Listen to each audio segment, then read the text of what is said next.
அனைவருக்கும் வணக்கம். நம்ம இதில் வந்து இப்போ கல்வி முறைகள் நிறையா மாறி இருக்குது. நம்ம சின்ன வயசில் நம்ம படிக்கும்போது வாத்தியர்கள் டீச்சர்ஸ் நம்மளை அடிப்பாங்க, மதிப்பாங்க. கொஞ்சம் கண்ட்ரோல்ஸ் இருந்துச்சு, எல்லாம் மாறி இருக்குது. கல்வி முறைகள் நிறையவே மாறி இருக்குது. சிலபஸ் மார்க்கொண்டு சிலபஸ்க்குலாம் அப்போ சிலபஸ்க்கு மாறி இருக்குது. அப்போ நாம் கல்வி கற்கும்போது நமக்கு தெரிஞ்ச மொழிகளில் மீன்ஸ்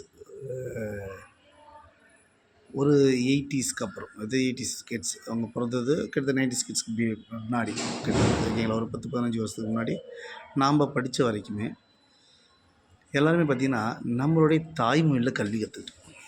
தாய்மொழியில் எல்லாருமே மேக்ஸிமம் தாய்மொழியில் கல்வி கற்றுக்கிட்டோம். ஒரு 20%, 10 to 20% தான் இங்கிலீஷ் மீடியத்தில் போவாங்க. அந்த இங்கிலீஷ் மீடியத்தில் கூட அப்போ வந்து பார்த்திங்கன்னா ஸ்டேட் போர்டுன்னு சொல்லிட்டு தமிழில் தான் எல்லாமே இருக்கும். இங்கிலீஷில் இருக்கும். இங்கிலீஷ் மீடியம் கொஞ்சம் இங்கிலீஷில் கொஞ்சம் நல்லா சொல்லுவாங்க, ஹேண்ட் ரைட்டிங் கொஞ்சம் நல்லா இருக்கும். அந்த மாதிரி தான் இருந்துச்சு. இப்போ எல்லா இடத்துலையும் இங்கிலீஷ் மீடியம் மட்டும்தான், தமிழ் மீடியம் கிடையாது.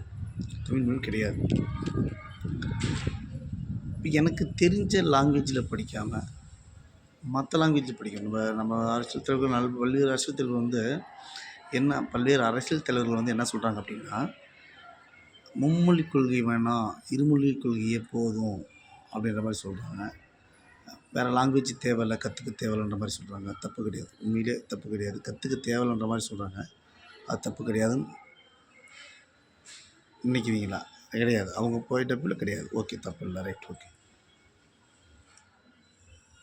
மற்ற லாங்குவேஜ் கற்றுக்காமல் வேறு இடத்துக்கு போனாங்கன்னா எப்படி அவங்க படிப்பாங்க, தெரிஞ்சுப்பாங்க? அது தெரியல. But okay. இப்போ இந்த இருமொழி கொள்கையினால் எல்லாருமே என்ன பண்ணுறாங்கன்னா, நம்ம குழந்தைங்களை நல்ல தரமான கல்வி கொடுக்கணும்னு சொல்லிட்டு அவங்க என்ன செய்ய ஆரம்பிக்கிறாங்கன்னா, ப்ரைவேட் ஸ்கூல் நோக்கி போகிறாங்க. எந்த ப்ரைவேட் ஸ்கூலும் இப்போ தமிழ் மீடியம் கிடையாது. தமிழ் மீடியம் கிடையாது, இங்கிலீஷ் மீடியம் தான். சரி நம்மளே சொல்கிறோம். நம்ம சுற்றி இருக்கவங்க எப்படி இருக்காங்களோ அந்த மாதிரி தான் நம்ம சில விஷயங்கள் அதாவது சமூகம் சார்ந்து தான் நம்ம எல்லாமே செயல்படுறோம். அப்போ அந்த குழந்தைங்க மேக்ஸிமம் குழந்தைங்க கிராமத்தில் உள்ள குழந்தைகளை சிட்டியில் உள்ள குழந்தைகளை நம்ம சமுதாயங்கள் அதிகமாக பேசக்கூடிய மொழிகள் என்ன அப்படின்னா தமிழ் தான். இப்போ தமிழ் மொழியில் அவன் படித்தா தான் அது ஈஸியாக அதை புரிஞ்சிக்குவான். தமிழ் மீடியத்தில் படித்தா தான் அதை சரியாக புரிஞ்சிக்குவான். சரி, இப்படி போராட்டங்கள் மற்ற மொழிகள் வேண்டான்னு சொல்கிறவங்க தமிழ் மீடியம் தான் கம்பல்சரி 10வது வரைக்கும் அல்லது குறைஞ்சபட்சம் 8வது வரைக்குமாவது. இங்கிலீஷ் மீடியமே இருக்கக்கூடாது, தமிழ் மீடியம் தான். அப்படி இங்கிலீஷ் மீடியம் படிக்கணும்னா அவன் சிபிஎஸ்சி சிலபஸ் தான் படிக்கணும். சிபிஎஸ்சி சிலபஸ் தான்.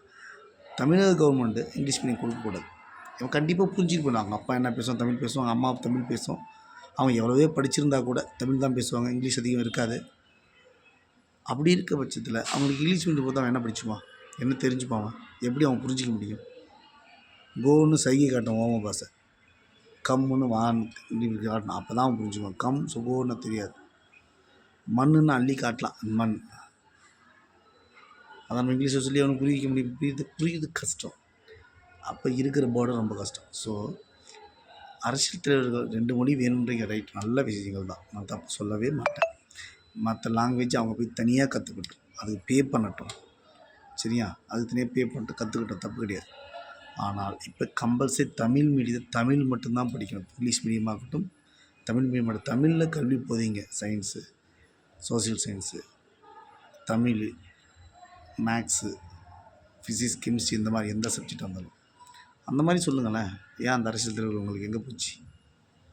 தமிழ்ன்றீங்கல்ல, பசங்களோட வாழ்க்கையை தமிழும் தெரியாமல் இங்கிலீஷும் தெரியாமல் தவிக்கிறான். ரொம்ப கஷ்டம் இல்லையா? தேங்க்யூ.